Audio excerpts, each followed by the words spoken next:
on your Smurf, so the enemies cannot look at, at your. You have action going on. Yeah, that's the thing. That's a bit of a price you pay, right? That's a bit of a price you pay. Okay, you cannot really scout the player, but he doesn't have all the champs, so they might run into some trouble in champ select. And rules are rules. And one rule is we have to start in 4 minutes at the latest point. So we are in champ select right now, and the first ban is a Syndra. Yeah, let's see what the bans are going to be here. Would not be surprised if some are going to be targeted at Atomic, since he has been very solid in the mid lane. We already see that Syndra gone as well. The Ashe has been very priority. Maybe we see a Skarner here as well, who has been very strong. Would not be very surprising. We've also seen the Wukong from Hanu being banned out quite a few times as well. Sometimes in a reply to the Ashe ban we see the Varus ban as well, since those champions are like very long range, can be oppressive in the laning phase. So if you only have one of the two left open, then it kind of allows the enemy bot lane to pick that one champion and be annoying in the lane. So maybe it's gonna be the last ban, or perhaps they have something else in store for us. We'll have to see. It's gonna be the Senna ban, okay. Okay. Yeah, a lot of Arcane already banned out, that's the hot topic. Everybody talking about Arcane, of course. Will we see some Arcane, Stuff like the Jinx, pretty solid, Vi, pretty solid, but of course there are a dozen champions to choose from. Unless you don't have them all, then I'm really curious what champion will be picked by the player that does not have every champion. Because again, it is a bit of a handicap, Let's be honest here. It is a bit of a handicap, but rules are rules. Nautilus first pick. I'm gonna be honest, I'm not really too amazed. It's all right. It's not terrible. It's not insane. I think it's okay. What do you think? I'm not a fan, to be honest. It's now like... that is good stuff. Okay, Shaco, that is... Okay, now that is interesting. A Shaco right there. What? Yeah, we're gonna have to see how that one goes. I haven't seen Shaco in so long. Also, my cat is like attacking me right now. I have my cat on my lap, so I have company here. There's the Skarner that we discussed earlier. So already kind of a solid front line here, some pick potential here on the side of TBD tournament. Yeah, we're gonna have to keep an eye out on the Shaco. I've literally not seen Shaco in so long, let alone in competitive play, right? Like I would genuinely be curious, like, what was the last time we've seen Shaco in a competitive game? I guess one could argue what counts as competitive, but yeah, regardless, we're gonna have to keep an eye on the Shaco. Obviously, the invisible, the wall hops, you can pull off some really good ganks with it, but if the enemy team has good vision, good deep wards, it makes it a lot more difficult. So we're gonna have to keep track of that vision control as well on the side of to be determined. But yeah, interesting pick already with the Shaco. Hyped to see that one. Definitely. Well, to answer your question, the last time I've been casting a Shaco, I mean, it is long ago, but considering it's Shaco not too long ago, I think that was when I was like half a year ago or something, and I saw, I think, support Shaco and then Orianna mid lane, and they used, Trickster as a free ball delivery system. So, and it worked out. They won the game with some free engages. So that was interesting to say the least. But I think here, I mean, the jungler is literally called Friendly Shaco. So I will just expect this guy, to not pick it for a combo reason, for a synergy reason, to just pick it because it is his champion. And that's also a thing that I love to talk about. Have I ever talked with you about balanced imbalance? No, don't think you did. I think that is a perfect example here, because look, Skarner, like, no doubt, on paper, Skarner is way stronger than Shaco, right? Yeah.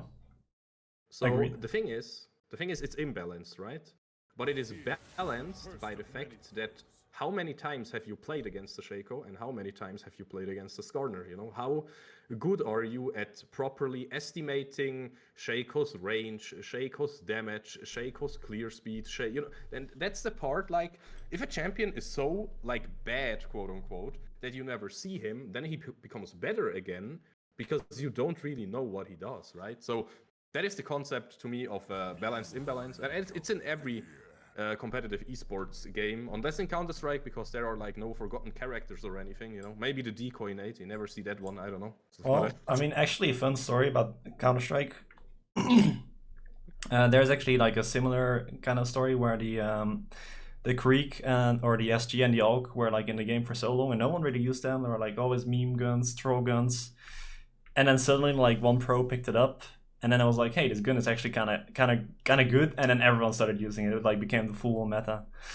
So it's kind of like funny to see like how everyone just sticks to one gun, whilst there's like actually better guns out there just purely because of like the stigma around it. But yeah, let's get back to League of Legends, I guess, before we transform ourselves into a CS stream here. No. We have to talk about Rivals of Ether and Smash Bros. And fighting games now, you know, because that's where the concept is from, you know.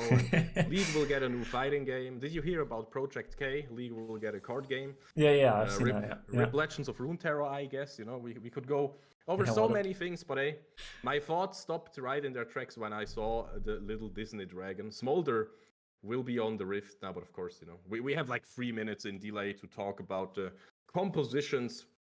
Well, you know, I talked a bit about the Shaco Skarner matchup, you know, again, to bring it back. Yeah, Shaco is hard to properly calculate. What will he do? Where will he be?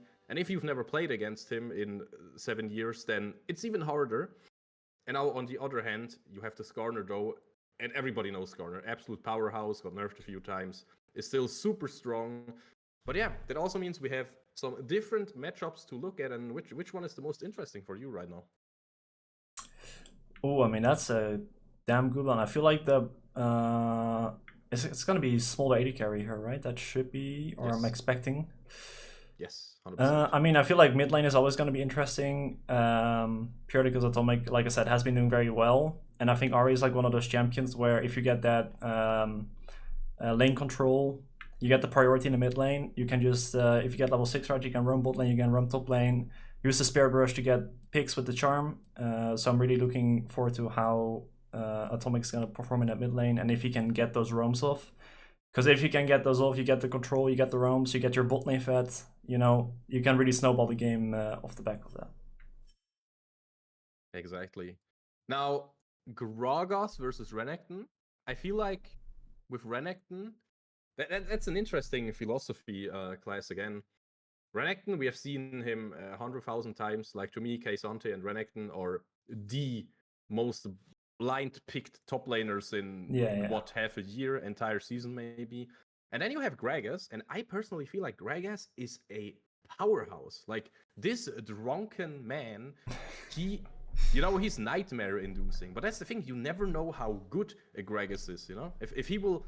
Some Gragases or some Gragas players, let me phrase it like that, they are able to go into their what is it called, into his E. I'm forgetting words, kind of sick, I'm sorry, you know, into his E, to his belly smash, and they just cast everything while inside that thing, then flash onto you, and you just get exploded into the other barrel, and you know, it looks crazy, but it's kind of hard to do. So I always ask myself, yo, if this is a cracked guy, if this is a cracked Gragas, then Gragas is an absolute menace. But if he's not, then, you know, then the champion is all right, I guess. Yeah, I mean, I might be a slight G2 fan as well. I mean, kind of flexing the jersey. You know, I have some few traumas about Zeus Gragas, so yeah, a cracked Gragas can definitely be a very scary one.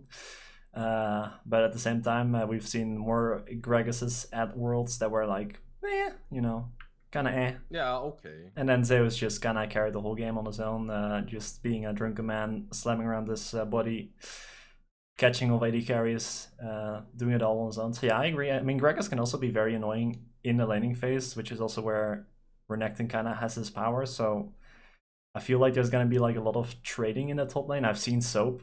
I know Soap is, you know, one of those players that doesn't mind trading into like the double-digit HP bar, you know, going very low. So I wouldn't be surprised if we like see an actual big brawl at the top lane where both top laners are, you know, fighting on the blink of death, basically. So that should be pretty hype. But yeah, Gragas with that passive health regeneration as well can be so annoying. The body slam indeed.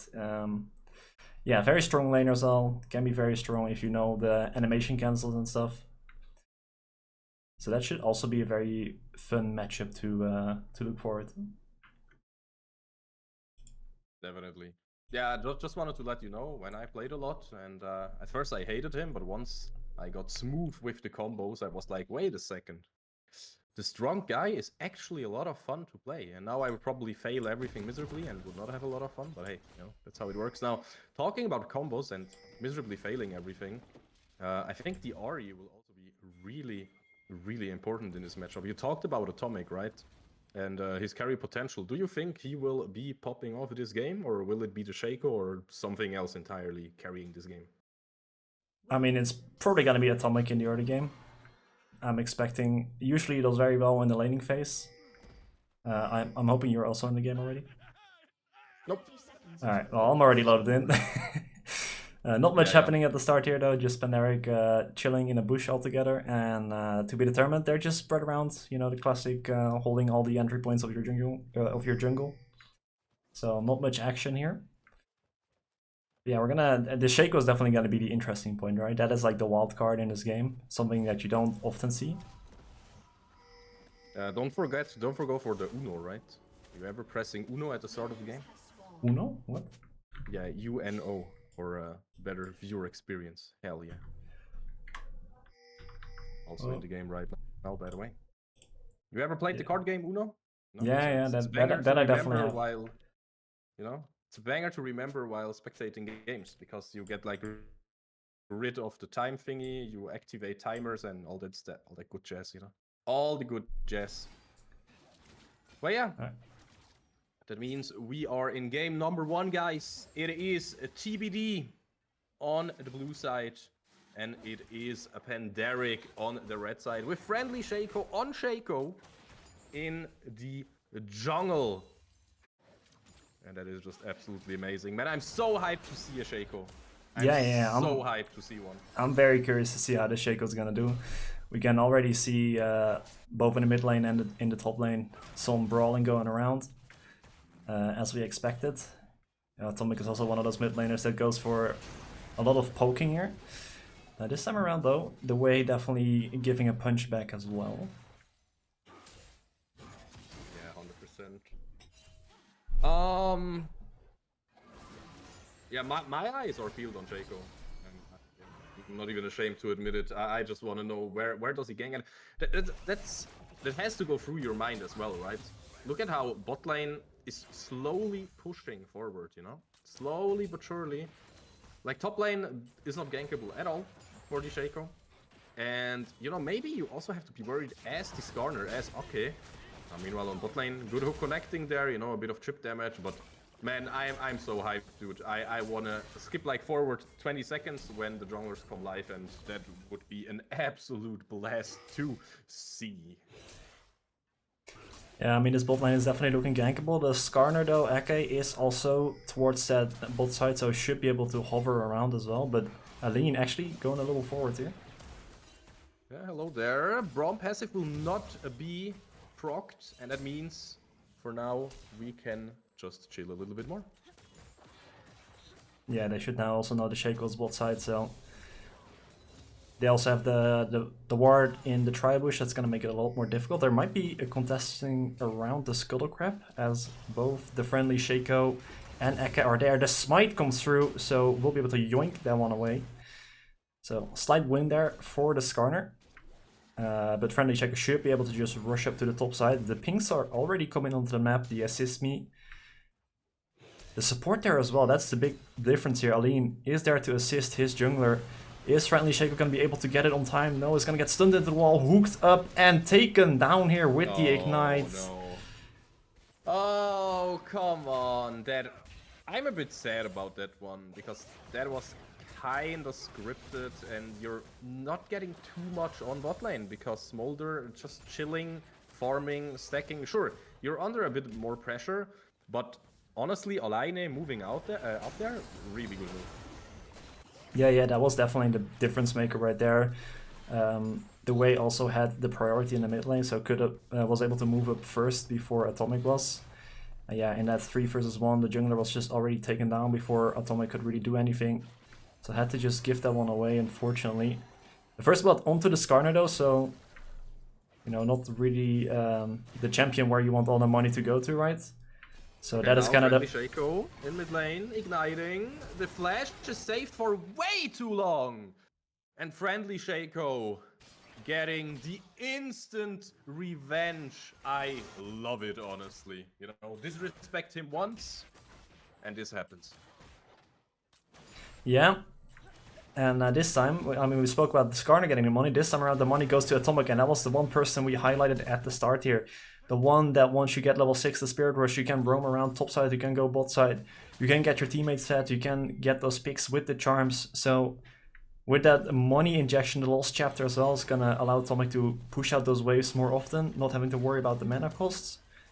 And we should hopefully see Atomic on roam duties very soon. We're gonna have to peel our eyes out on what he can make work here. A little gank on the mid lane will not work out for them, as Atomic gets to the safety of his tower.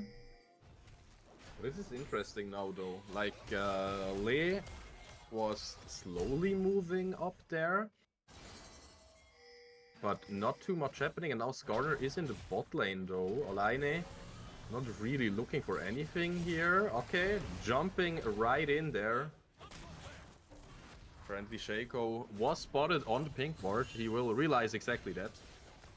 But what direction are we heading now? It's a really messy game, right? But of course we have a Shaco in it. Like what else can we expect? Yeah, I mean, I think both teams are very willing to fight here. I mean, that is definitely clear. And I think also the supports are very active, right? We've seen Elaine roaming up mid lane multiple times. The junglers kinda assist or requiring assistance on the Scuttle Crabs. It's causing a lot of these brawls here, and I feel like we're gonna get more as the Grubs and the Dragon are both up as well. So prepare for more fights, I would say. And something that might not have been spotted here is that Senny, he was able to get that little bit of 1v1 room against Acti in the bot lane, was able to force out the barrier on Acti. So could perhaps make a difference in one of those fights coming up at the Grubs or the Dragon. For now, we do see both teams moving up towards the Grubs here, as Aka is already on the location, taking down the Scuttle Crab at the moment. So taking a bit of damage here on the top side, as Boggreen is having his fun there. The ultimate popped as well, body slam, cask out, but not much more left in the tank there. But some chip damage at the start there before they start off the Grubs could be very helpful. Meanwhile, Friendly Shaco joins the fray. Wants to get one Grubby for good measure, possibly. Not afraid to go for the Smite fight. One Grubby for both teams. Now, he will jump out, use his clone to... what did he use the clone for? Just to get out in safety, I guess? But yeah, also something I need to talk about, by the way. Friendly Shaco is maxing his Jack-in-a-Box right now, so... enemies walking into him, into where he wants them to walk, is way better. So a fight like that, yeah, not really too good for him. Yeah, wants to set down those boxes. Unfortunately, the tower dive on the bot side does not work out. I think Senny accidentally had the tower aggro there, which was not planned. Otherwise, that might have been able to be a kill on Acti.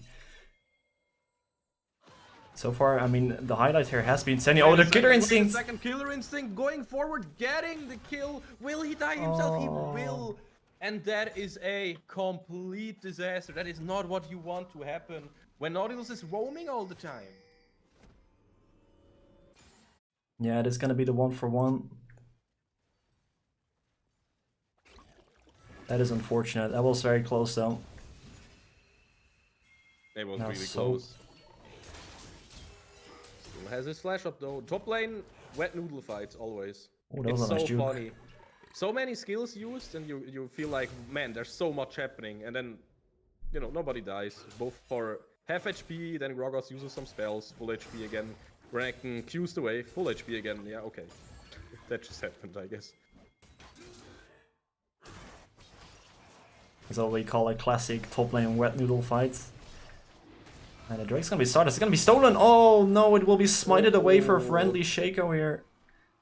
That is not what you like to see for Pandaric. full objective. I mean, it has to be given credit to Eke here and to be determined in general. Their movement around the map and their priority on the objectives here has been perfect. Taking all the scuttles away, taking the dragon, taking the grubs. Feels like friendly Shaco has kind of been pushed away here from the river in general and all those objectives around it. Oh yeah, definitely, but that's what happens with a Shaco, right? If you, I mean, you said it in Champ Select, if you have a lot of vision and you're making sure to properly track him, then yeah, his biggest strength, the element of surprise, is kind of gone, right? And if you are prepared for the Shaco, then he's not that much of a threat. But honestly, on bot lane, maybe we can make something happen with the Shaco now. Mom will be called. Okay, is also here, so it will be a 3 versus 3 if they decide to re-engage this friendly Shaco. Slowly poking into this. He wants the kill on the Nautilus. Will he get it? Alani flashing over the wall here. And now beautiful stinger in the face of friendly Shaco. And this was not what he was looking for on bot lane. And Alani is just alive with a sliver of health, but he keeps strong. Yeah, maybe that was also just a little bit of desperation, honestly. Like, I feel like Pandaric, Sani has been able to show a lot of presence here in this bot lane together with LE. So they're trying to play off that, trying to snowball off it. But maybe they're trying a little too hard here and it ends up costing them, as Eke has been always there. Has been there to cover them whenever they need it. Oh, the cask is beautiful there. Soap now pops the ultimate as well. It's going to be able to dash away. So he is still fine. I mean, like when we look at the gold, it is dead even right now. But it does feel like To Be Determined is kind of taking control of the game right now. Yeah, sadly have to agree with you here. Not what we want to see, but, you know, truth is not always what you want. So you have to accept it and make the best out of it. The early game is only looking even, and of course, I mean, we haven't really talked about scaling too much, haven't we? Like, sure, Kai'Sa scales great. If she goes for the AP variant, you know, the one where you can just keep on poking with your Void Seekers, then she's an absolute menace on 3 to 4 items. But I mean, same for Smolder. Now, you know, we don't have to talk about scaling it, we have a fight going on right now. The clone doing a lot of work there, so coming in with the TP. Okay, it's just too tanky. Look at this guy, not losing any HP. And meanwhile, Braum and friendly Shaco, they both have to get out because they are kind of low. Yeah, I feel like right now, this Skarner is just way too tanky. And Pandaric, they're missing the DPS right now. Kai'Sa still has to skill up. Ahri is not always the best into the tanks. Yeah, she is able to maybe one-shot or chunk out the way or the Smolder.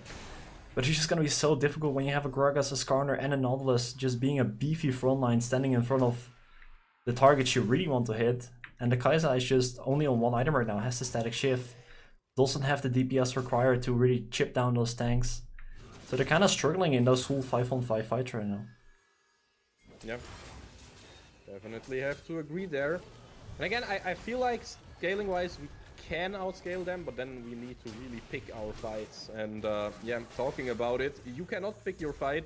Soap tries it with flashing away, has almost ult back up again, will not have it back up in time though, will die to the gank. Meanwhile on bot lane, Atomic and friendly Shaco, they want to make some more magic happen, but they will not find a kill right there. And that makes me, as a Pandaric fan, a little bit sad, but it is the truth right now. It is 4-2, and the first time in the game where we have a small lead for TBD. Okay, well, hold that thought. The Nautilus will sacrifice himself, and suddenly I am not as sad anymore. Yeah, that's finally the Atomic roam that we needed. Coming through here on the bot side, picking up another kill for himself. Currently 2-0, I feel like Sani and Atomic are still doing very well. It's just they need a little bit more time to really let their presence be known here. Especially for Sani, where you know, on the AD carry, you kind of require more items to really get the DPS down against those chunky tanks. But with another kill picked up for Atomic, he can definitely be a menace here. If he finds the right angle, he picks up the way or the Smolder. Can't be understated that, you know, right now the damage on the side of To Be Determined is also heavily loaded towards those two champions as well. So if Atomic gets the opportunity to pick one off before the fight even starts, then that could be massive for Pandaric. Yeah, definitely. Again, with that kill, it suddenly looks way better again, because Shaco is now on the first full item. And that's the funny thing to me as well, you know? Sure, Shaco can be really strong in the early game, but actually, he also really likes to be on a few items, you know? Because some items just scale really well with themselves, and Shaco really profits from that. So, you know, everybody not building tankiness will have a harder and harder time the longer the game goes to stay alive against the pretty clown. Yeah, I mean, I feel like from my experience on playing against Shakos... Oh, hold on, Senny. Maybe in trouble here. The flashes are coming through. The response there on time. Oh, the killer instinct is beautiful. Senny just dodging and weaving everything here. Literally. Well played by him, yeah, but will we have an extended fight, or will we accept the damage on the bot lane turret? I'm not too sure yet, because, yeah, of course, you don't have a first turret taken yet through this game, and, you know, both teams probably don't want to lose the first one either, because it is a lot of money and a lot of map control, so you want to defend those turrets, but what will it cost to keep the turret alive?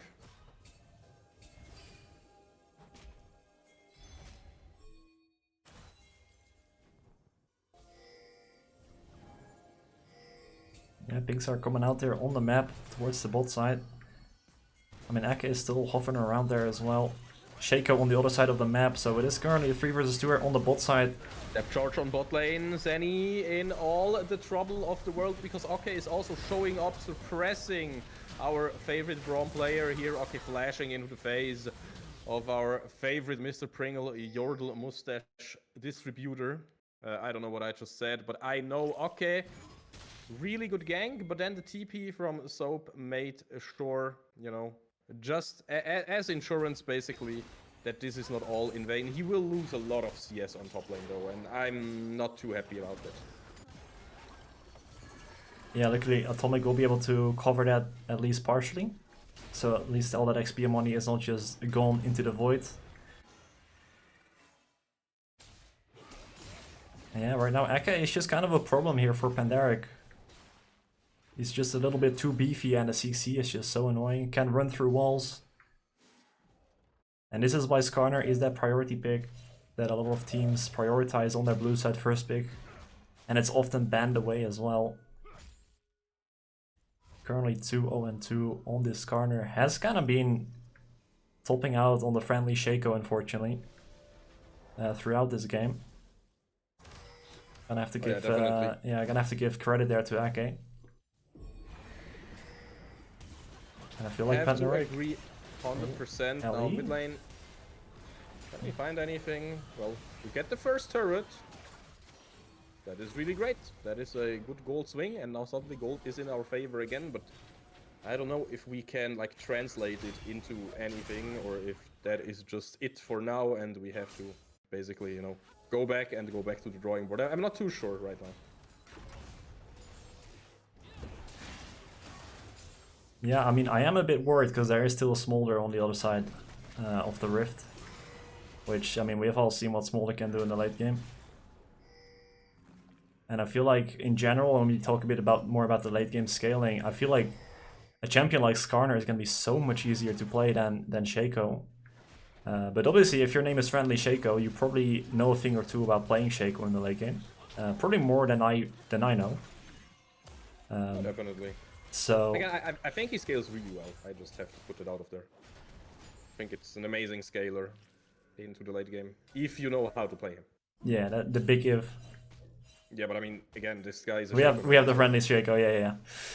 We're gonna have to keep our eye out on that. There's definitely like the ease of execution is definitely in favor here, and for to be determined. Yeah. But if you can make it work on the Shaco, it could definitely be like one of those super annoying champions having to walk through all those the fears with the boxes, the clones. It can be very frustrating to play against. Being an absolute menace in those team fights. Definitely. Yeah, but that's the thing also. Many people you get surprised by his damage because he soft crits if he hits you from behind, right? With his passive and everything. I'm just saying, some people are like, yeah, you know, Shaco, he falls off in the lane. No, he doesn't. It's like Renekton. Yeah, in theory, he should fall off, or like Olaf or those, you know, those picks. But usually they don't. It takes a really long time, and most games don't go that long, you know. And if nobody ever dies, what is happening right now, then the games go even longer. So that will be quite interesting. We can see the attempts, but so far, you know, Dragon is back up on the map. And basically, well, where are we heading now? Nasher also.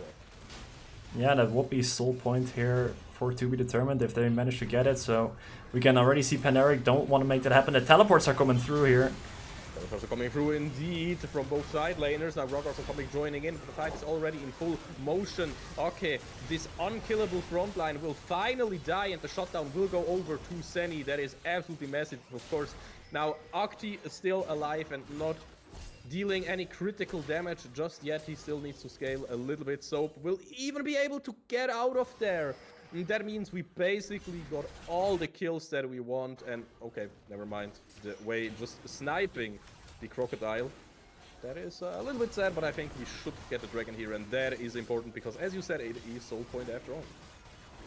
Yeah, what an amazing team fight there for Pandaric. I mean, this is kind of the swing fight that you needed to go in your favor here. They denied the soul points.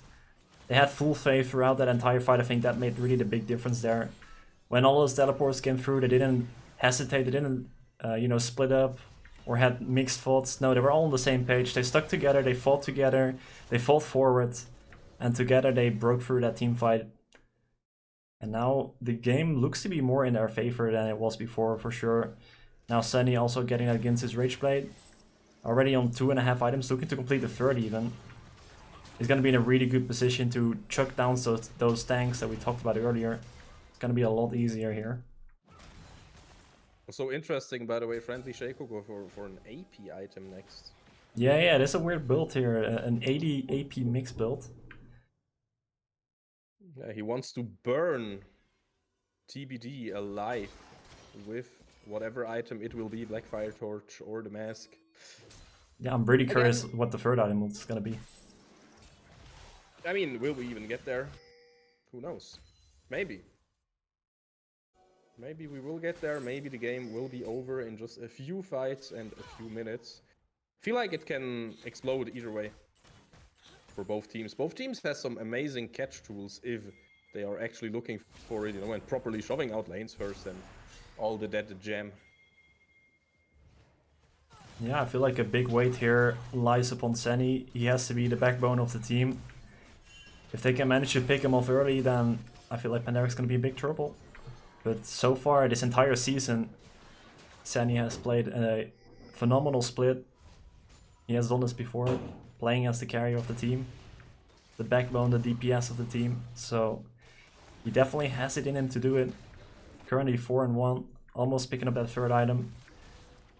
And when he dies, the DPS just kind of dies down on the side of Pandaric, so that would be massive if To Be Determined can pick him off. But yeah, I mean, Kai'Sa is one of those slippery champions, right? Those have the invisibility, the killer instinct, has barrier as well. Can be tough to take down fast here. Yeah, I feel like both teams are just kind of, you know, clearing out waves, playing it slow. They don't want to overstep. It's only the Baron up, so they make sure they have the vision around that. It definitely has slowed down a little bit here. It is still 2.5 minutes away until the next dragon. And until then, unless one of the teams wishes to have a little dance with the Baron, I don't think much will be happening unless Friendly Shaco gets caught there. Does get the hop away on time there. Dude, if you get caught as Shaco, then nah, not happening. Yeah, it's very difficult, yeah. This guy is more slippery than Rockon and Pike combined. Okay, maybe that's a bit of an exaggeration, but he is really slippery. That is my point, and I will die on that hill. Now, of course, you can always try to just fight the rest of the team and force the Shaco to interact with you. If he doesn't want to interact, just make, you know, take the other team members hostage. And that's also why he has this image as a, you know, psychotic person. Because will he help his teammates or not? We don't know. For now, looks like he's finding an engage.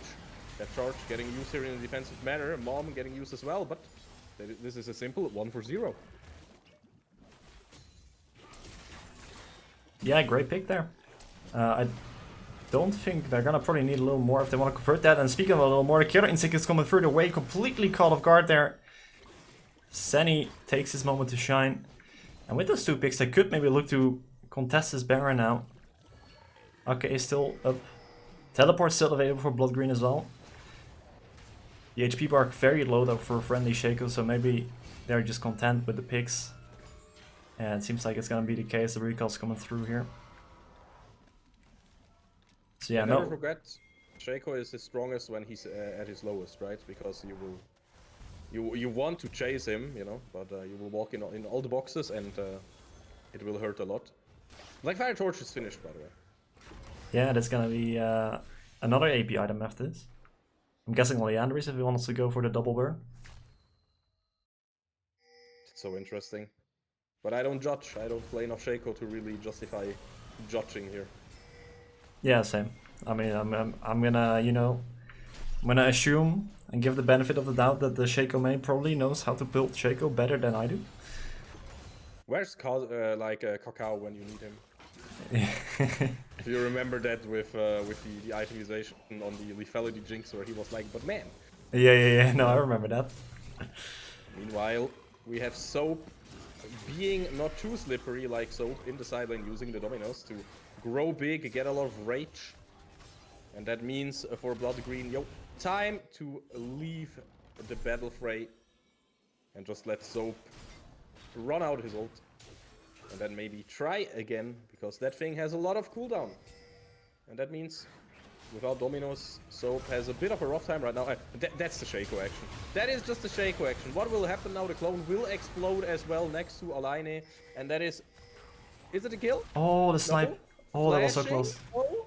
But still, he has to go back. It's not as bad as it looks like. You're probably thinking, you know, everybody watching, like, man, he should have gotten that kill. Like, yeah, sure, I have to agree, but he still has to go back to base. Meanwhile, Atomic, though, in a lot of trouble, the TP getting used, but a bit too late because the shutdown was found onto the RE. First death this game for Atomic. Alaine is still super low, still somehow trying to help this fight, but also channeling the reset.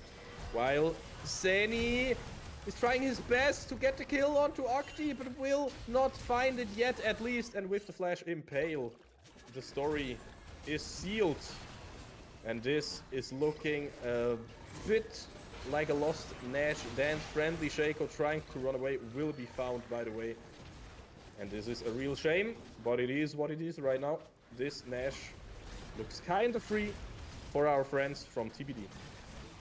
Yeah, that is the big shutdown to be taken there onto Seni. That's the kill they needed to start off this Baron Nashor. And it will be served to them on a silver platter to be determined. Before all of this chaos, though, Seni was able to pick up at least the dragon. So they won't be able to take that soul point. So a small consolation prize there, I suppose. But yeah, I mean, overall, that was just the definition of a brawl right now, right there. Absolute chaos there in the topside river. But it's gonna end in the favor here for TBD as they pick up the Baron now. Soap will at least be able to take the tower back on the bot side before TBD gets back on the map. And it's gonna be 3 minutes until the next objective as well, so TBD have plenty of time here to push forward their waves, get the deep vision in, set up everything to their liking to get as many towers as they wish. The mid tier 1 is the obvious one pointed out here, as it is the only tier 1 tower left standing on the side of Pandaric. So most likely that's going to be the focus here. They're going to focus their attention to this Scuttlecrab first. And then they're going to push out this bot lane tower. It's going to be a 4-1 split here. It's pretty common there with the Baron. Blood Green just going to push out the bot side with that Baron buff. And in the meantime, the rest of TBD will be focusing their attention on the mid lane, barring up those minions, taking down the first tower here, and probably plenty more to come, as defending against this Baron buff is quite difficult. especially if it gets escorted by a comp like this. Way a ton of range, Smolder a ton of range, you know, really good wave clear and everything. So rough situation to be in right now if your name is Pandaric. And it's so funny to me because the gold difference is still like not a lot at this point, but still, just from the champions themselves, we have a bit more of a gimmick, you know. For example, okay, but he just walks into the one Jack in the box and he didn't take any damage. Like, what is this? Yeah, that is one beefy Scorpion, that is for sure. I mean, I feel like the problem for Pandaric right now is they don't have any engage. Or, I mean, if you look at all the champions on the side of Pandaric, I don't think any of them really want to be jumping in first, right? Because no one can really survive in there. You're jumping in, you get pulled back in by the Skarner, you're instantly gonna get blown up here. So that is a big struggle, especially when you're playing against this Baron buff, because if you don't engage, then what are you supposed to do? You can't really clear out the waves fast enough. So you're just kind of sitting behind your tower as you watch it get chipped down over and over again. And that is basically what we have been watching the last 2 minutes here. It is just TBD chipping down those towers and getting everything they need. It's gonna be a lot of gold picked up, but now this dragon is about to spawn. So TBD already investing into the vision, but so is Pandaric there around as well. Friendly Shaco already popping the ultimate there. Hallucinating, activated, says Friendly Shaco. Better too early than too late, you know, using the clone for a free Jack in the box. Triangle, basically. Yeah, Blood Green is up on the top side still. He is pushing out this wave. If Pandaric doesn't do anything here, that just means a free tower here for TBD. So we do see Soap eventually going for a recall. But it's maybe a little bit too late, because Blood Green, he has this massive minion wave stacked on the top side. He's already chunking down this tower. There it will be taken down. So that's going to be a victory here. And another grouping up in the mid, inhib tower almost falling as well. Friendly Shaco still hanging around, setting up the boxes right now. That could be a difference maker here. Would the boxes absolutely be true, but you need the time for that. But as long as Skarner walks into it, he just doesn't really care too much, does he? Yeah, sure, you lost some HP, but man, okay, is so tanky. It's just unbelievable how much HP this guy has now. Everything is exploding and slowly coming together. Hopefully we can find a good engage here. We can find some kills. Alaini will be the first victim. Now, okay, finally being the next one to die. That took forever. Can we find more? The fight is maybe stagnating a little bit, but nope, never mind. Double kill for Blood Green. That is the Grogas we're talking about, and he has a lot of ability power. Top down on the Disney Dragon, but still Soap has to run away, and I think this is absolutely fine for TBD. They are not too unhappy, especially because they've got the shutdown on the Crocodile now. Yeah, it looks so good at the start there for Pandaric, but they kind of ran out of energy towards the end of the fight. Friendly Shaco at least will be taking down this dragon, but it's gonna be at the cost of this base. I mean, you can kind of argue that he probably wouldn't have been able to defend this anyway. So at least he, Likely, yeah. At least he takes the dragon with him, right? We'll be able to secure that soul point. He got Malignance, by the way. That's interesting. Okay then. Yeah, I guess it's helpful in the late game getting the hallucination more often. Be more of a menace. Yeah, I mean, we talked about those boxes being set up. It doesn't really matter too much, yeah, if your team is not around. Right? If your team is around when your box is already set up and someone walks into it, takes the fear, you can use that as an engagement.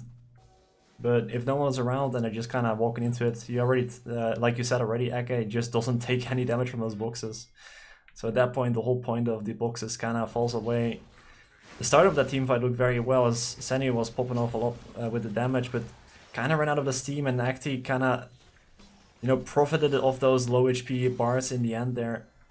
I mean, we haven't really talked too much about the Smolder, but the scaling of that champion is not to be messed with either.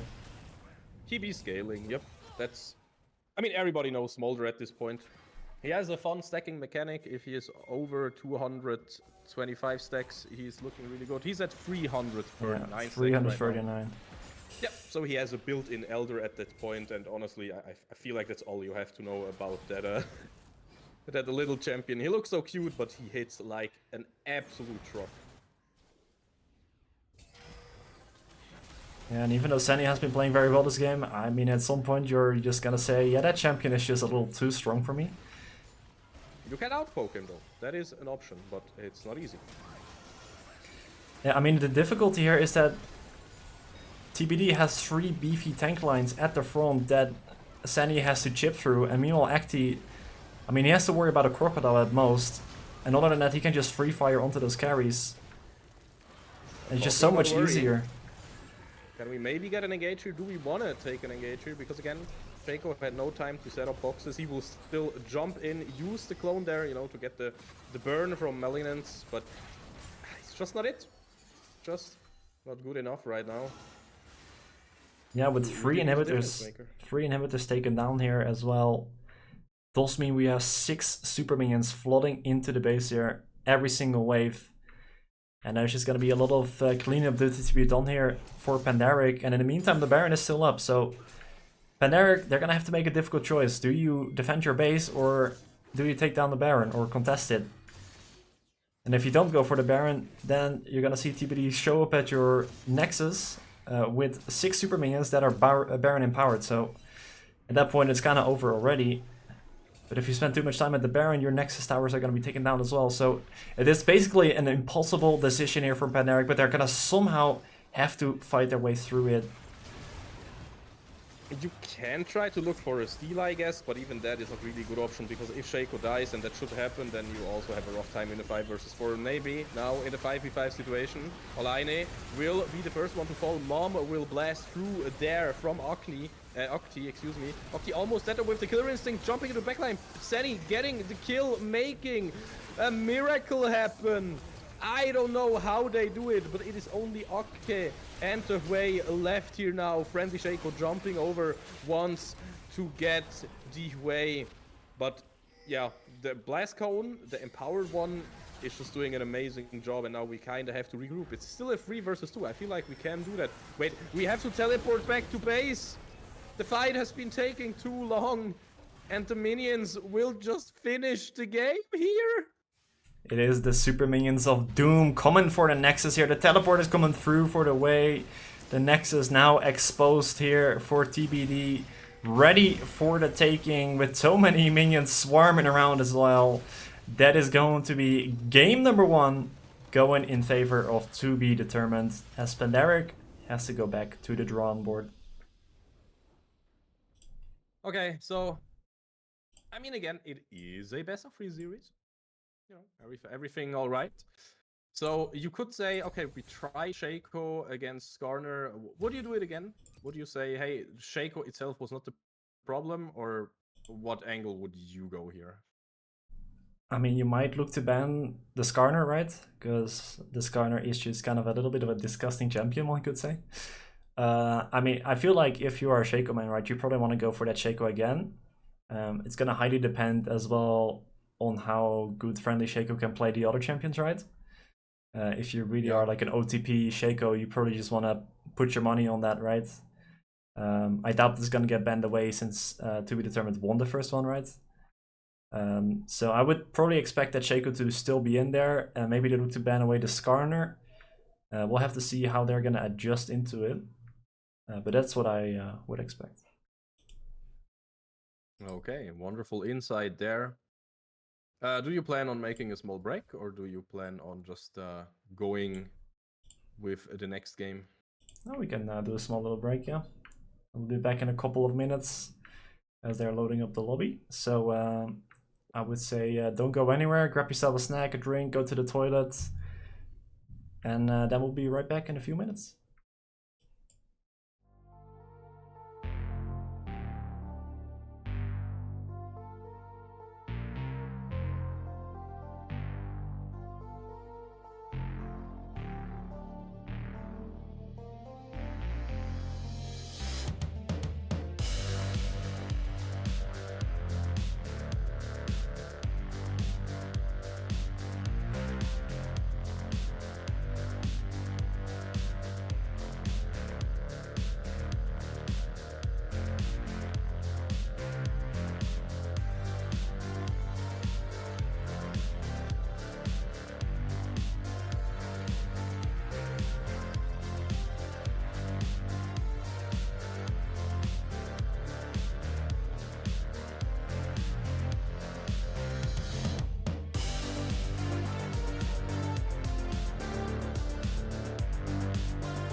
Hello, we are back, and I hope you are as ready as Warlicks and me are right now.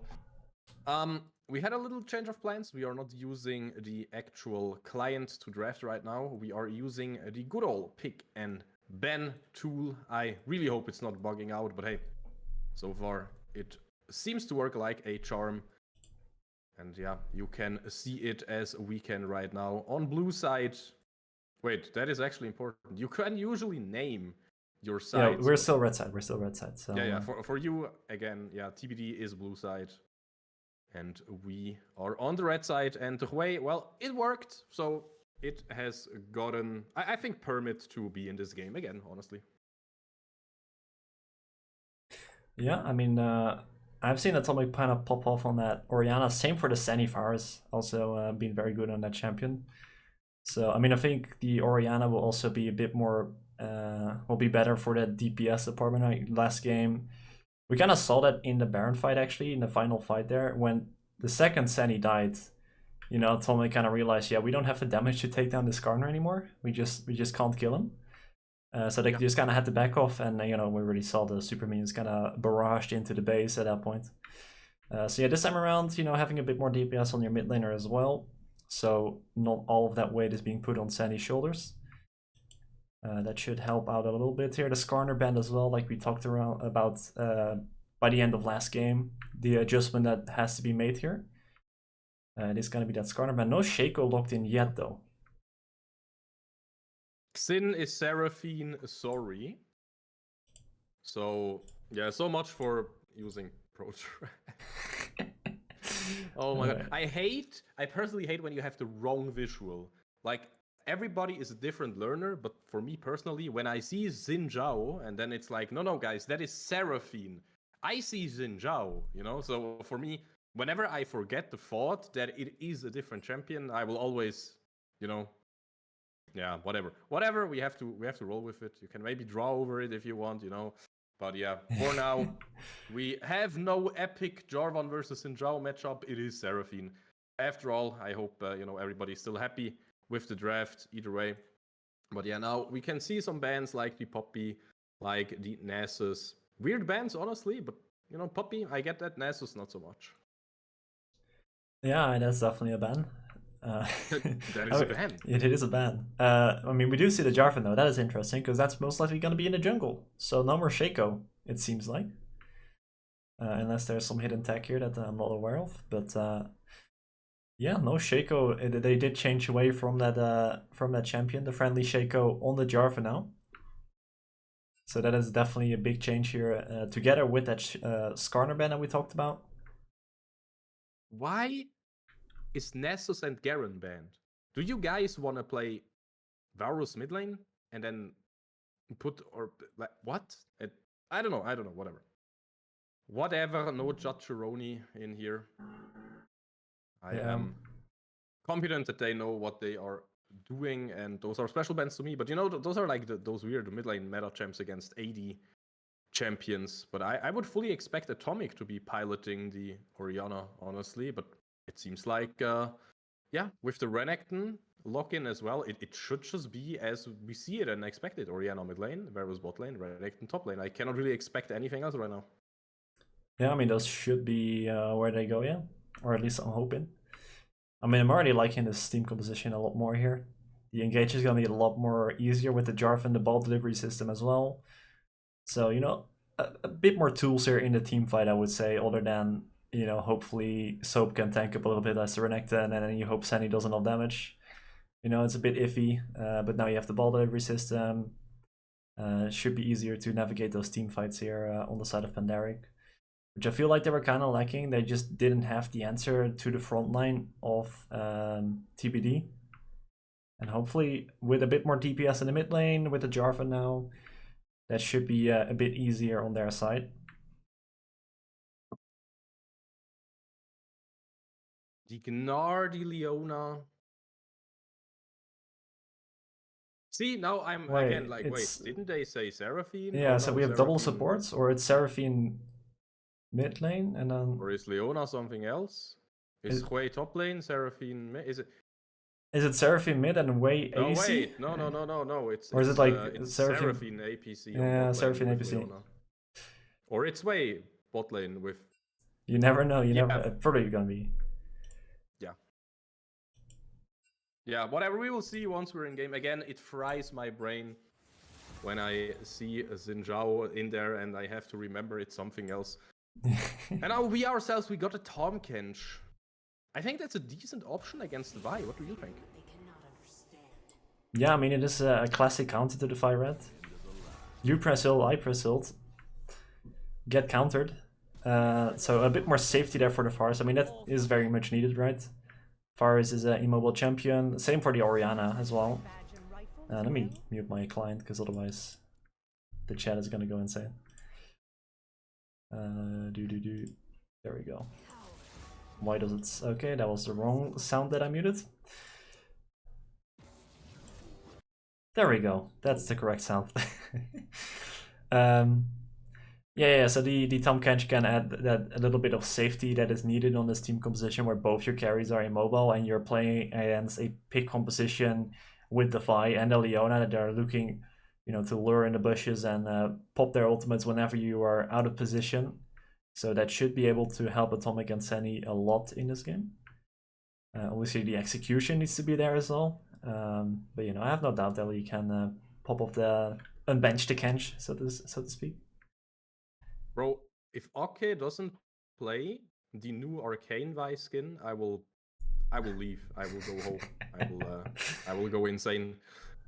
I need to see it in game. I really want to know if there is finally a skin that can, you know, take away Demon Vi from me, because Demon Vi just feels the smoothest and has the best visual clarity, I would say, for you as a player.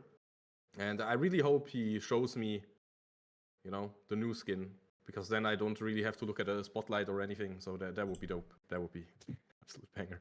But yeah, it seems to be Seraphine bot lane, by the way.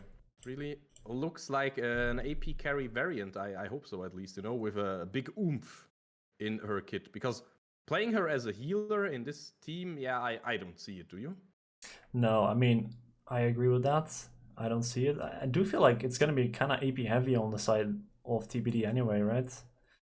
And they, you know, not having that AD carry. If you look at like the early mid game, it's fine, right? It's probably better even, because I mean, AD carries just take a long while to scale up.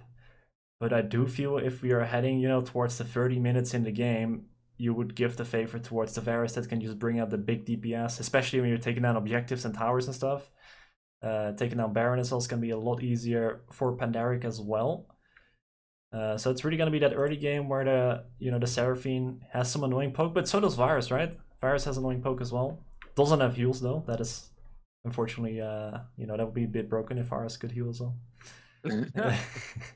Oh man, now he's a Darkin. He's all about destructing things. So I love the Jarvan Orianna Wombo combo into Wei Seraphine, by the way. They don't really have an answer to it, you know, both immobile, classic immobile. I mean, Wei can try to throw his fear into your way. Seraphine can try to CC you, but you know, it's not an Ezreal with an Arcane Shift or any of those classics. So if the flash is on cooldown, then Jarvan Orianna, what do we call that? Command Cataclysm Wave or something? You know, we need a cool nickname. I don't think there exists one yet, right? Wombo combo, no. Yeah. I mean, there is Curse of the Sad Bullet Time, you know, if you have Misfortune Amumu, you know, and so, something like this here. Something, you know, Cataclysm Wave, Shockclism. Yeah, Shockclism. I feel like that kind of rolls off the tongue, right? Shockclism? Chocolateclism, let's go. Chocolateclism. We're overcooking here. What? Chocolate? We're overcooking it? It's Christmas, bro. We have to be cooking. Yeah, I mean, I guess it's December soon. Yeah. Gotta get the chocolates out. That's true. I mean, you're right. Get the hot chocolates out there, you know. Oh man. Get the cataclysm out. Put everyone in a circle. Get the hot chocolates. Get the campfires. Bro, I want a Christmas chocolate Anivia skin now, where the ult is like a chocolate fountain. And then, you know, you can put people into the into the chocolate storm is what we call it. That would definitely be paid to win. I would walk into that voluntarily as the enemy, you know. and then just die. Yeah, true. That would be the problem, probably. Yeah. You know, it would be like, hey, chocolate has to be something good, right? Even though it has a red circle, I'll walk into it. Oh no, it damages me. Oh, visual clarity, Riot. What are you doing? Re.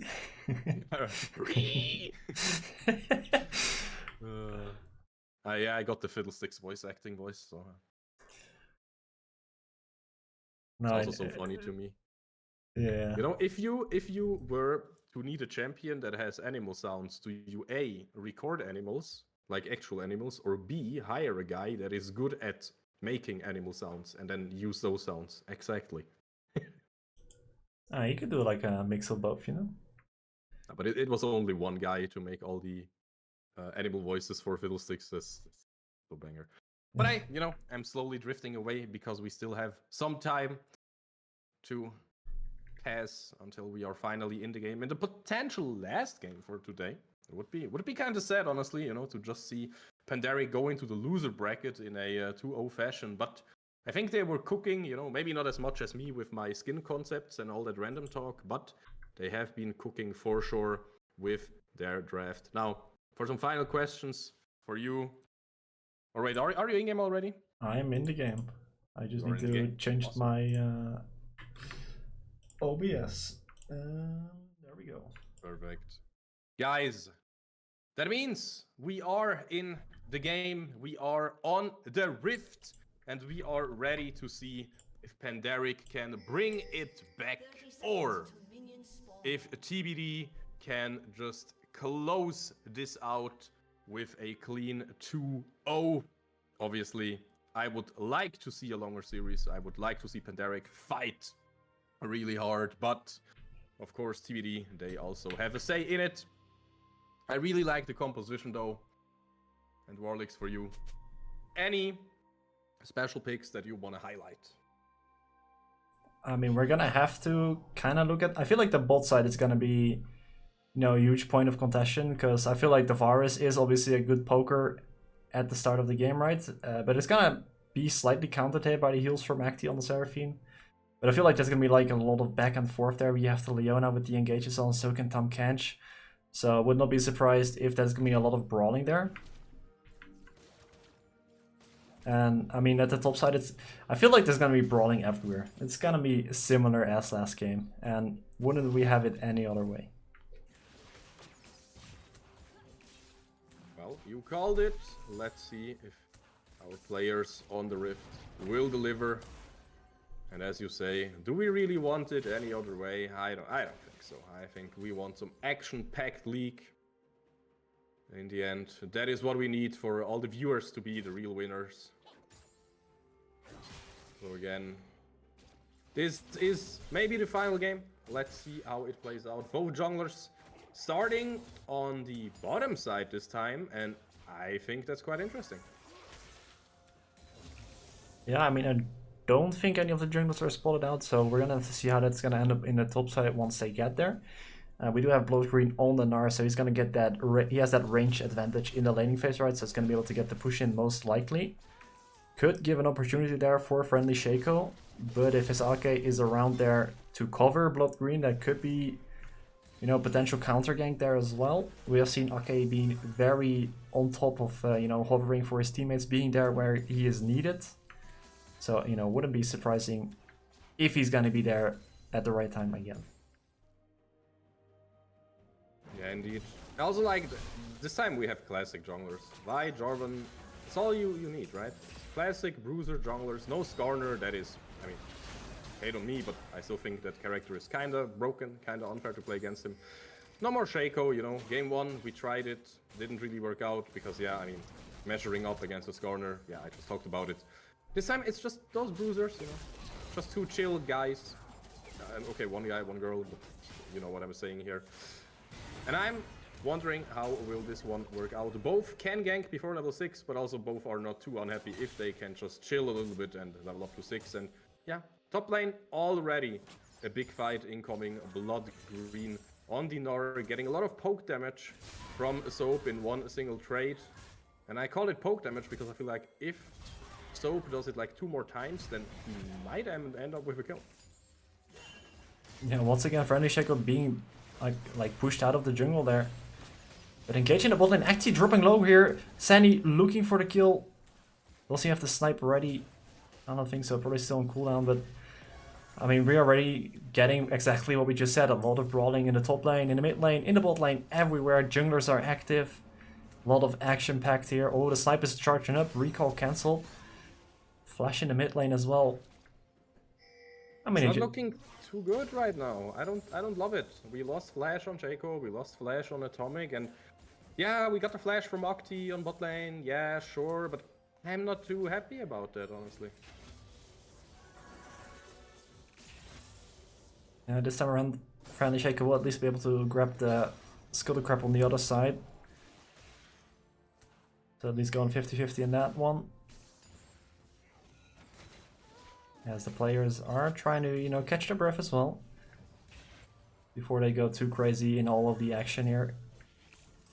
Bot lane is going to be able to recall here pretty early. Senny actually starting off with the longsword, now getting a kill as well with the vampire scepter as well. Actually changes that one out to troll me. Classic. So yeah, she's just already accepting, like, in this laning phase, we're probably not going to get much done because Seraphine is just going to be permanently healing. So I'm just going to grab myself the coal and go on wave clearing duty, get as much cash into the bag as possible to skill into that late game as soon as possible. So we talked about that, Senny, that late game DPS cannot be matched by the Seraphine. Yes, in the early game, the Seraphine, the poke is probably going to be more obnoxious to deal with. And the heals and the shields and all that stuff. So you probably want to, you know, hand it over to that bot lane at the early game. But once we head to the later stages of the game, the DPS coming out of Senny is going to be on another level here. But Pandaric still has to get there. And right now it looks like the groups are a point of interest here, as Pandaric are already invading into the enemy jungle to get themselves some information here. The ward's being cleared out here now though by TBD as they are responding in kind. Grouped up together, 4 strong here.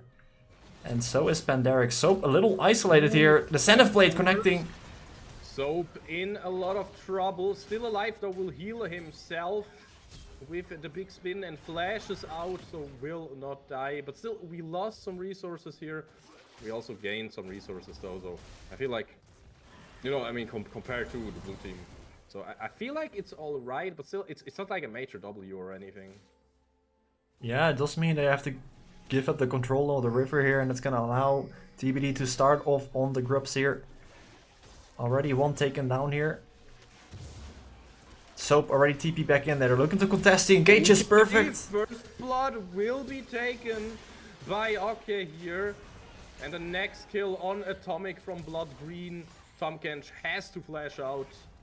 And this is a Trauerspiel that we are seeing here. Because I was so hopeful that we can get some good kills here, but we did not see any kills for Pandaric. And that means it is yet again a small lead for TBD. And you know, with me, when I said I really would like to see a game 3, this is not the start that I'm hoping for, but of course it is just the early game. It can still go either way, but a small advantage for TBD on the blue side. Yeah, I mean, this time, like last game, when we saw the early game, when Friendly Shaker got caught off early, it was really the map movements that made that possible, right? We saw that roam from Aline last game that kind of made that first buff possible. This time around, it was more match even. It was 4 for either side on the top side. The difference was just the execution, because Soap got caught off early. He was separated from his team, basically just given a 4 versus 1 there for TBD. And hold on, Atomic maybe in trouble here as Aline has once again roamed up to the mid line. He's gonna be able to walk out at least. Wait, did you say Aline? Yeah. It's amazing to say that way. It's a German word and it means alone, and it's called Oleine. Oh. But you know, that's just how Nord dies in a 1v1. Oleine. Man, yeah. Aline would be way cooler to call it though. Aline will not be in too good of a shape, maybe. Yeah. Finally, we are getting some return kills, and I love it. That's exactly what I want to see. I was almost a bit worried how long will this Leona survive, you know? Was holding my breath until I can finally call the kill, but No more jungler, no more support, and these are perfect weather conditions to capture a friendly dragon. Yeah, this is much more like it for Pandaric. And Senny already getting that cast injection early on is exactly what you want to see on the side of Pandaric. Making sure he reaches those critical items as soon as possible. And this is also a change up from last game. We did see Senny kind of pop off in the laning phase.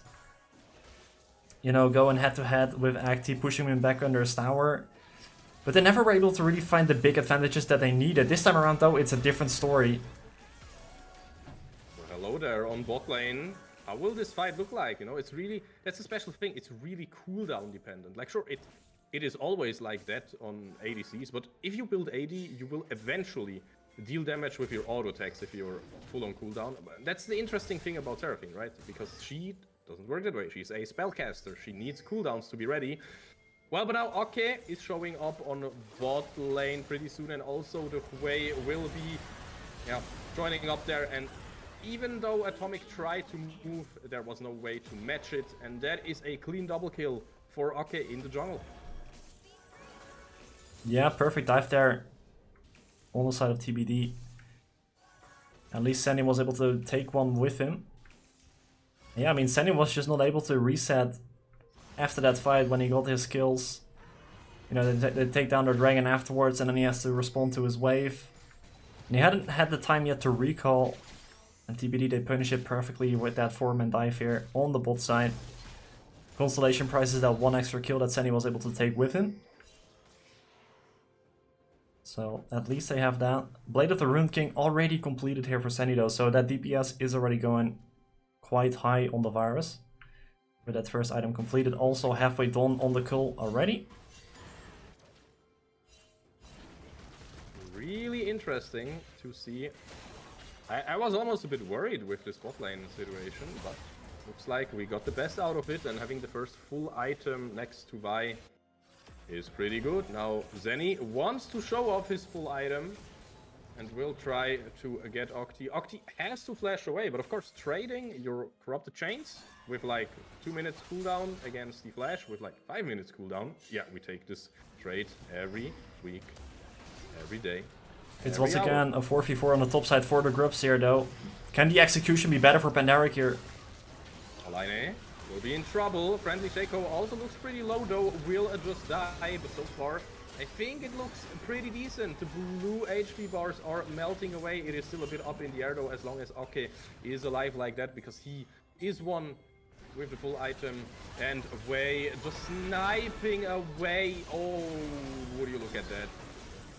Is this somehow maybe still winnable? We got a shutdown onto Senny, but then he got shut down himself. Now Soap in the 1 versus 2. The Crocodile, he's flashing in, tries it with the spin to win, but he will not be successful. Another shutdown for Wei, and this guy is super mega rich right now with all the kills he got.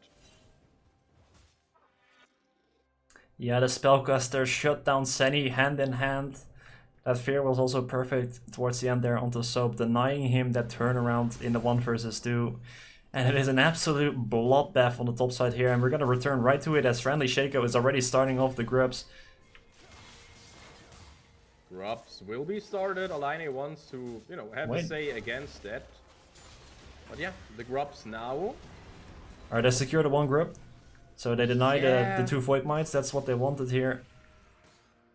Guess that's okay. They want a bit more now though. Aline looking super low, gets all his cooldowns off though, and Friendly Shaco, he will not be tanky enough now. Aline is still alive with the aftershock, with everything. Double kill here for Aki now.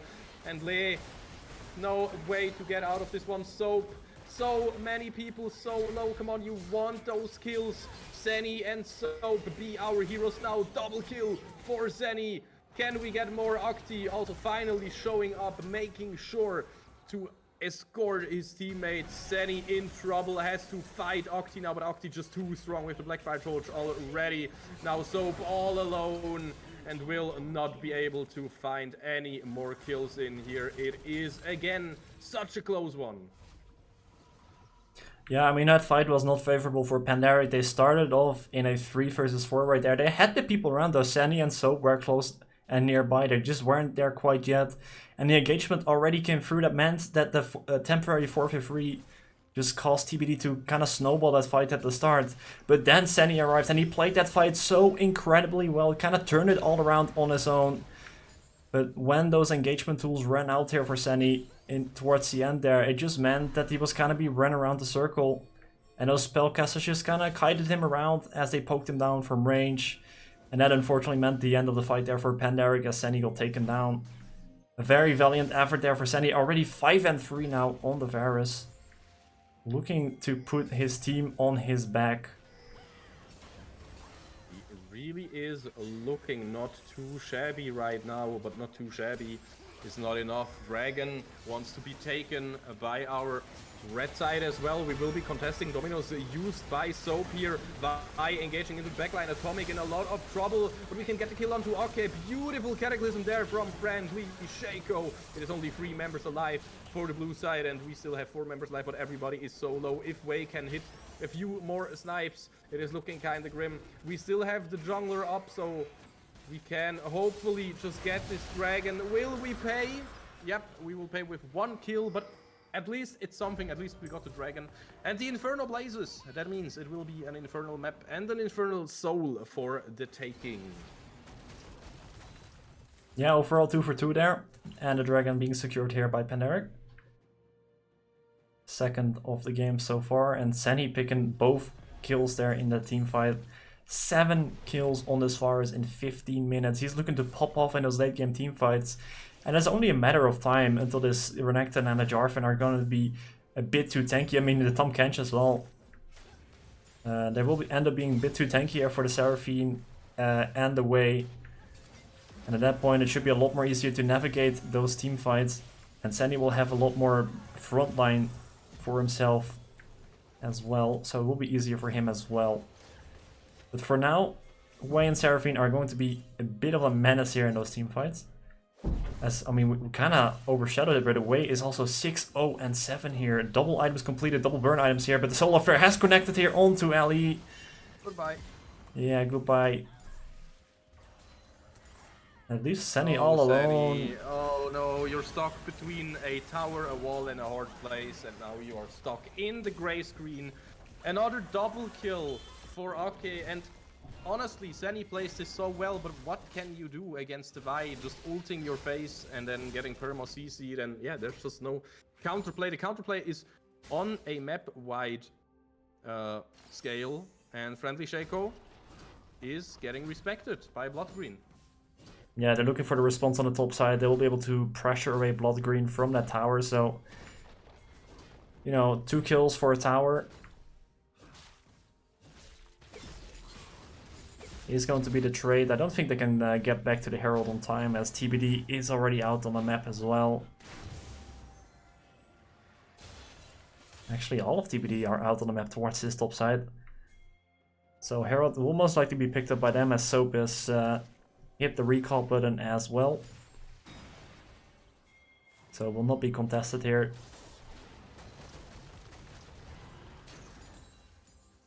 As the rest of Pandaric are just, you know, taking it easy here, pushing out the bot lane. So perhaps they can at least do some damage towards the bot side there as a response, but I don't think they'll be able to take up the tower. I don't think it's low enough for that. And they're gonna have to defend the mid side as well. The Herald could be deployed there if they choose to do so, and it will be deployed there towards the middle lane. Tier 1 should be dropping down there. And perhaps can even go for a second try, sir. Okay, Friendly Shaco trying something with the Flag and Drag Smite into the Cataclysm. Beautiful shockwave there. Friendly Shaco getting eaten though. And that also means, well, while he is safe, I think Olaine might also be safe for now.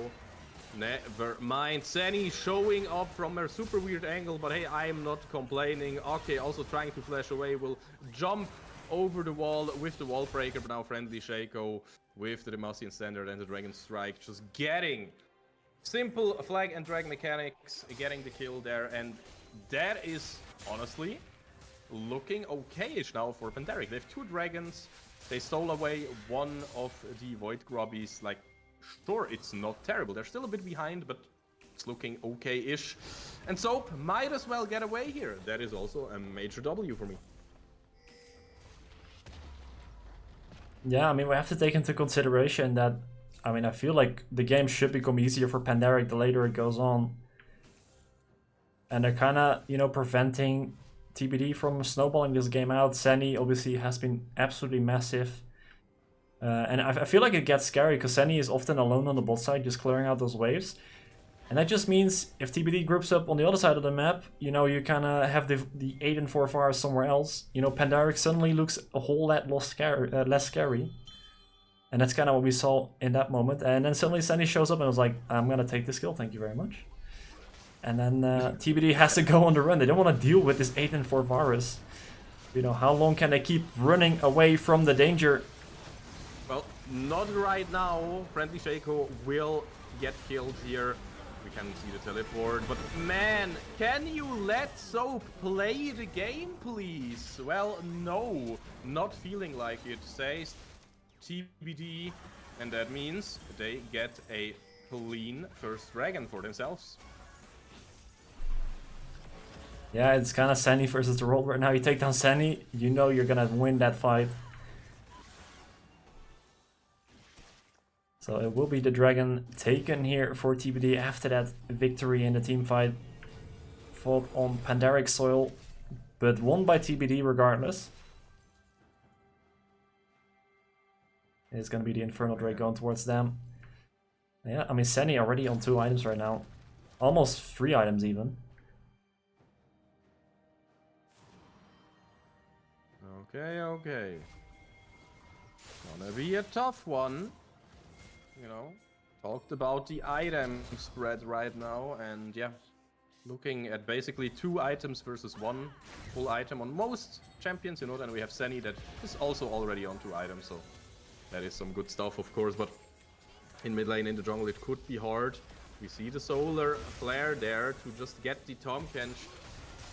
He will survive for now. It's very low teleport coming in from the Megagnar. Oriana also coming in. Olaine will die here as long as Senny can stay alive. LA trying to stay alive as well. Friendly Shaco getting as much damage as possible. Frontlining.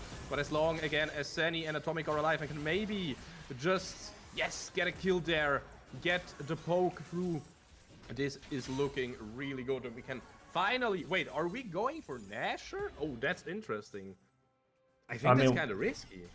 It might be. Let's see what Acti wants to do about it. The ultimate not available. Oh, it is. No, they're just gonna collect some Infernal Shards. There we go. We have been baited. It is not gonna be the Baron call. They decided against it eventually. They don't want to deal with the Seraphine. What? I am conflicted on this one. But couldn't they have taken mid lane? Am I stupid? Am I missing something? I mean, perhaps there was like some conflicting calls and then eventually they decided to just go for the reset instead.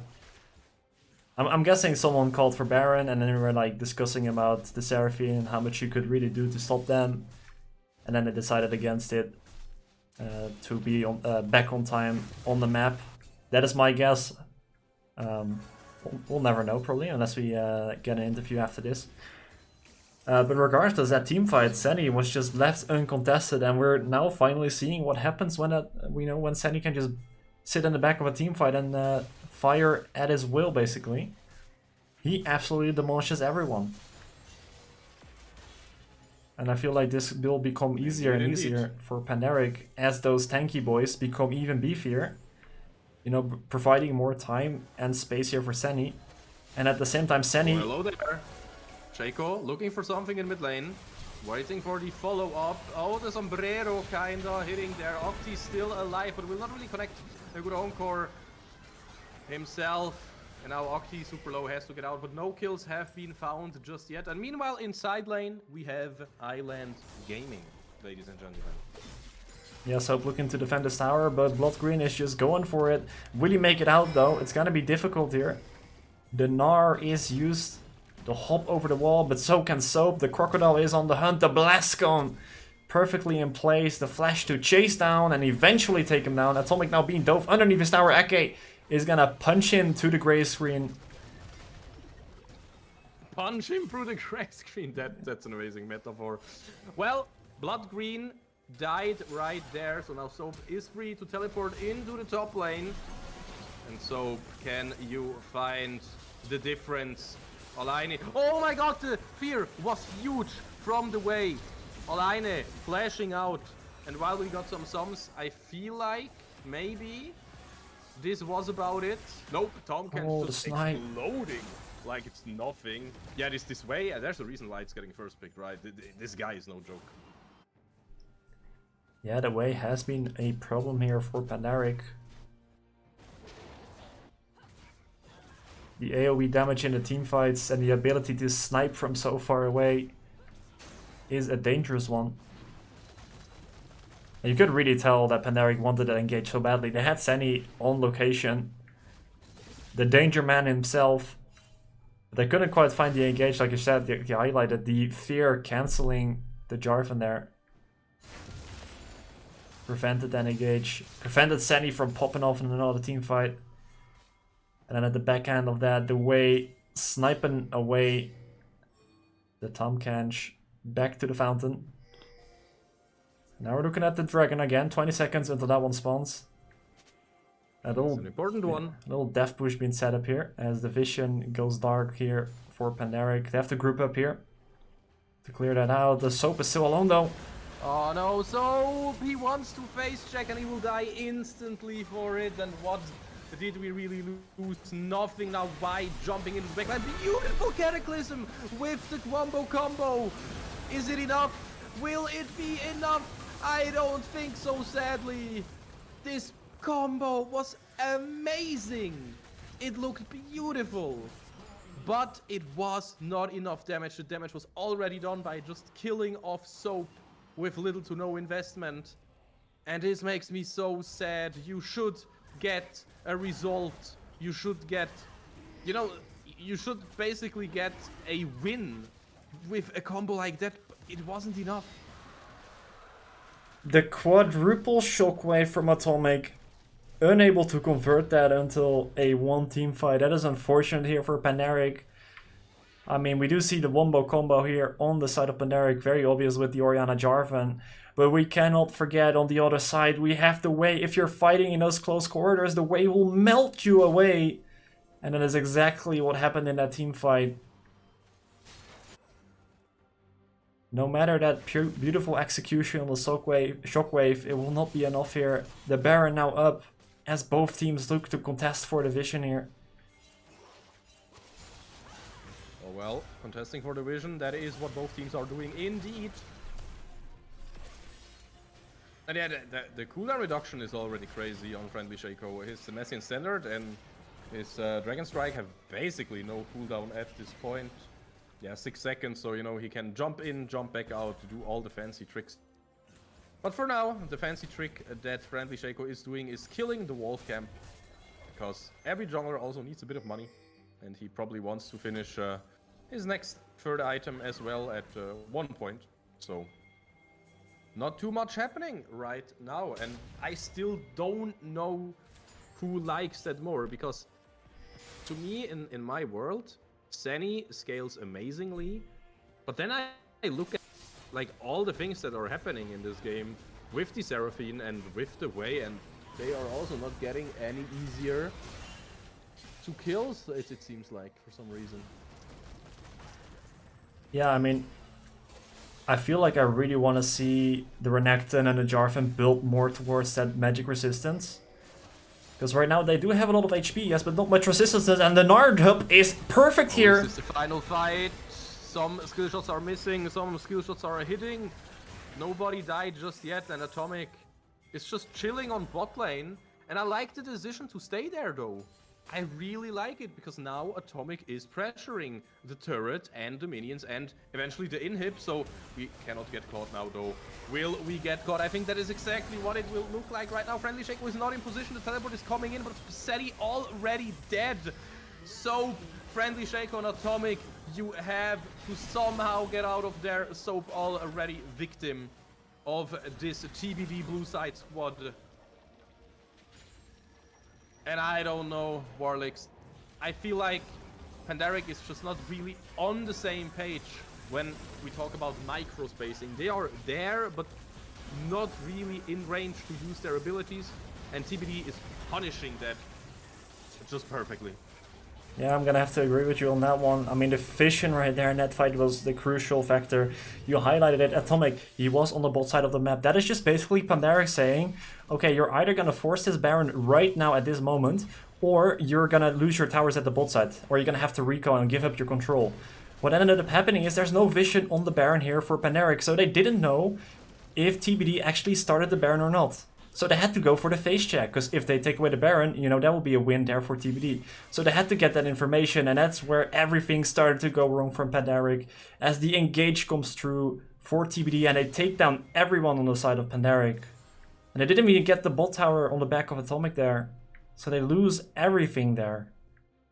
And now with the Baron in the hands of TBD, they're looking to explode that gold lead in their favor, as they're taking away even more vision here. Friendly Shaco hiding in the bushes here. Might not be playing Shaco, but he's still acting like a Shaco. Yeah, cannot stop the habit, will not stop the habit. Exactly. Could be... Oh no, Atomic. Maybe this could be a counter engage, but no, Atomic just fully retreating. And no flash left for Atomic now. That could be a big problem in the next few minutes, because another dragon is spawning, another Nash is spawning. Oh, hello there, Friendly Shaco jumping in now onto the way, and this should be the shutdown, and even onto Zenny. That is amazing, of course. Getting a shutdown like that and catching the way out of position, really well played by Pandaric. Yeah, I don't know if you remember from last game, we were in a very similar situation. And one of the downsides about Pandaric's comp in that first game is that we didn't really have the necessary engage tools, so you kind of just had to sit back whilst TBD were firing away with their Baron. But this time around though, we have the Jarvan that can just jump in like that and take picks if needed. And that's gonna go into their favor now. The Dragon spawning as well here. There will be Soul Point here on the side of Pandaric. Can they secure it though? The jungler is alive, but can they get enraged? It's a Vi on the other side of the wall, not going for it, so it will be secured here for Pandaric. Is there going to be a fight? Blood Green behind there on the Nard. It's going to be a triple stun into the wall. Oh, the encore is amazing though. And Arcade jumping into the backline, teleport coming in, and I don't know, Warlix, I think this might as well be it soon enough. And look at Arcade, just so fat. He's on, what, 3 items now? And he just finished off that poor crocodile like it's nothing. And now the minions will be escorted. I don't know if this is the finish, but it is getting hella rough for our friends from Pandaric. Really good TP there as well to keep the minion alive. But yeah, oh man, this second game it's is 10 seconds here for Atomic. Too good. Will they be on time? There's 2 Nexus turrets left standing. The timers are ticking down, 5 seconds here. Would it be on time? The final tower here being taken down. Now the Nexus is exposed. It seems like it is too late for Pandaric, as it will be a 2-0 for TBD, as they take the victory here in the first series of the playoffs. GG's to them, and kudos to all the players, because those were amazing games to watch. But sadly, after all, we can only have one winner, right? And that's how this entire thing works.